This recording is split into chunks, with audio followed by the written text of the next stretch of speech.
You guys know that Pastor Chris Oyakhilome has been trending for a few days now because he made a video where he claimed that gospel singers are all about the money. They're after the money. According to him, when you take the money away from them, a lot of them will stop singing songs. According to Pastor Chris Oyakhilome, there is no ministry like gospel, singing ministry. That it's nothing like that in the Bible.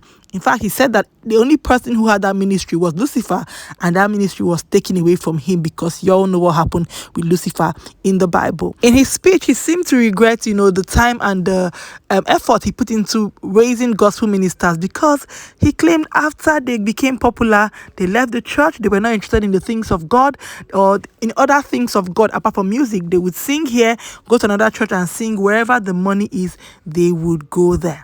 And you guys know that Pastor Chris Oyakhilome raised a lot of great gospel singers, from Frank Edwards to Sinach to Adaihi to Eben, Samsung. They are just a lot, and we have to give him his accolades for that work that he did. But what do we do now, where he claimed that he just might be regretting the decision he took then to invest in gospel artists and gospel musicians, because now they're all about the money. They don't win souls for Christ. They just want to go from church to church singing, and he's just waiting for the day that the pastors who are inviting them will begin to see that these people are all about the money. And he hopes that one day the pastors who are inviting them now will see that for them it's all about money, and they would retrace their steps just like he did. You guys will listen to him, but I actually made a video first about that, so maybe you can go watch the video before this one. Now, people like Pastor Paul Adefarasin has taken in some of the people that it seems like Pastor Chris has, I don't want to say kicked out, that left Pastor Chris's church for some reason or the other. Now, you guys know that Sinach is a very big part of Christ Embassy, or was a very, very big part of Christ Embassy. She was almost everywhere with Pastor Chris. Those people who know back in the day when she used to go minister with him, there was almost no place he went to minister that Sinach wasn't there to minister with him. But now you can see that it looks like they have cut ties, even though she wished him happy birthday this year, which is good. But it seems like the relationship is not where it used to be anymore, because, like Pastor Chris said, when he told them that this is how this music ministry is going to be going, they did not want to follow him again because they had become popular and they are making small money. Now, Sinach has reacted to this matter. Let's see what Sinach said on her Instagram post just after Pastor Chris's message went viral. She made this post and the description was worldwide. See, she's going all over the world. She's not going to be stuck to one place. And her caption said, "Happy weekend, my friends. But without faith, it is impossible to please him. For he that cometh to God must believe that he is, and that he's a rewarder of them that diligently seek him." That was her first post. Then she made another post, and this was what she said in the other post. She wrote, "Happy Sunday," to her friends, obviously, looking away from all that would distract to Jesus, who is the leader and the source of our faith, giving the first incentive for our belief, and is also its finisher, bringing it to maturity and perfection. He, for the joy of obtaining the prize that was set before him, endured the cross, despising and ignoring the shame, and is now seated at the right hand of the throne of God. And she put the Bible verse, you guys.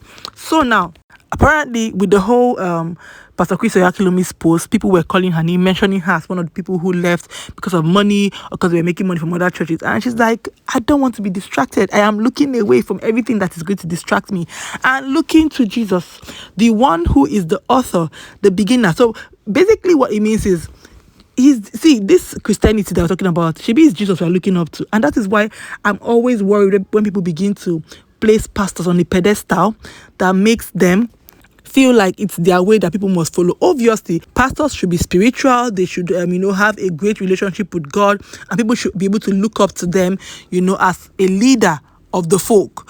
But not taking away from the fact that pastors are human beings and they are flawed.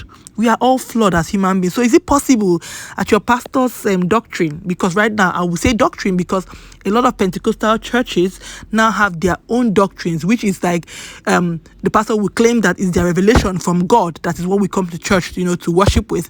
So is it possible that your pastor's doctrine might be flawed some way or the other? I don't want to mention the name of churches, but we've seen some churches who were extremists when it came to this. Oh, don't dress like this. Don't watch TV. Don't do that. Don't do that. Then years later, 20 years later, when people have been shrunk, when people's destinies, let me use that word, when people who should have blossomed, who should have been very, very popular, a lot of things, were like, oh, my pastor said I should not blossom, and they shrunk. And 20 years later, your pastor comes and say, oh, that is, I did not see right. Or pastor now says that this is, okay, we are changing, we are switching things, we are trying to modernize. So what will we say? Are we going to blame the pastor and say that he did not see what he claimed he saw 20 years ago? So you see that your pastor is flawed. Yeah, you see what I'm saying? So should we interpret what Sinach is saying to be that she's looking up to Jesus? He's the author and finisher of her faith, and not any pastor, not any place that she was in, not any church that she used to be in. Now, people like Frank Edwards have moved to another church. If you guys know, Frank Edwards right now is in House on the Rock. He even has a role, seems to be their music director. So it's a very, very big role, if you ask me, because if you know House on the Rock music team, it's a big one. So now let me ask a question to those people who are maybe supporting a pastor right now in this case. Does a human being leaving a particular church to another church where he still worships God, the same God, does it make them less of a believer? Does it make them less of a Christian? Does it mean that if anything happens now, hellfire straight, the highest degree of the hotness of hellfire, that part where it's hottest, they'll throw him there? I get the whole thing of trying to stay in one church, be grounded in this place. But if I would say something, that if you're going to a church and you are beginning to complain, you begin to feel like, oh, you're complaining too much, you feel like the church is hurting you, or the church is not letting you, think straight. Because like I said, I am flawed. You are flawed. Your pastor is flawed. Your priest is flawed. We are all flawed. And I'm not saying that we should allow our flaws to be the best part of us or the better part of us. I'm just saying that there is room for us to just be human. Sometimes we are just as human as we can be. So assuming you're going to a particular church and the only thing you can think of, oh, the director talked to me, I didn't like it, the usher is angry with me, like, see, your heart is not there anymore. The best thing you might have to do is to go to another church where your focus is actually going to be on God, who is the person you are coming to church to come and worship. Because all this thing of, oh, I'm going to this church, but when you come back home, you are talking about what the church did to you, the church hurt you, the church did that. And that's why you see some people who will never step their foot in church again because of church hurt. Have you people not heard of church hurt? The people who were actually grounded in church, they were going to church. They don't miss anything in church. Church was like their life depended on it. And now you cannot even see, they don't even want to watch any pastor on television. They are hurt. Their heart is aching. And you cannot tell them to stay in that church that hurts them. If they want to move to another church and find God again and have access again to that freedom that comes to worship, because worship comes with freedom. And now it feels like churches have become like a I don't want to use the CULT word, because it's like if you leave, even the members hate on you. The members say you, because you can see comments, people that actually loved Sinach, they really don't like her again. Some people, let me not generalize, they don't like her again. Why? It's not because they don't like her songs. It's just because they feel like she hurt their church, and she left. Now, we don't know the whole backstory of what happened, because she had not really spoken on it like so much. But I'm just saying that it's now becoming like if you leave, you have been cancelled, and it does not make sense. People can find God anywhere they find God. And because somebody started in a particular church, okay, we're talking about leaving, for instance, Christ Embassy. A lot of people in Christ Embassy, your parents are Anglicans. Your parents are Catholics, and you left. The people in the Catholic Church and the Anglican Church, did they put a knife to your throat? They did not. Even the owners of this church, you can see some of these big churches, the pastors, the GOs will tell you that, oh, I'm a Methodist, I'm an what they call it, Assemblies of God member. That's where I grew up. I grew up in SU. I grew up in this. So now that you have left Scripture Union, now that you have left Anglican, now you have left Methodist, who cut your head? But now we are all forming woke, and it looks like the wokeness is reducing our brain capacity, because we don't think again. We're just so emotional. We are so emotional. Even now in this video I make, people are going to be in the comments crying. You are so emotional. You cannot think straight sometimes. And it's just so sad. There should be no issue if somebody lives where they were rooted and peacefully. I hope so, because it was not working for them anymore.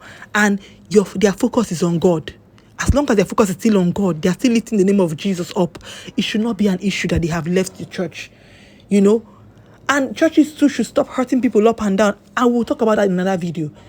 Because it looks like the church hurt is becoming so much. People cannot even see through the hurt.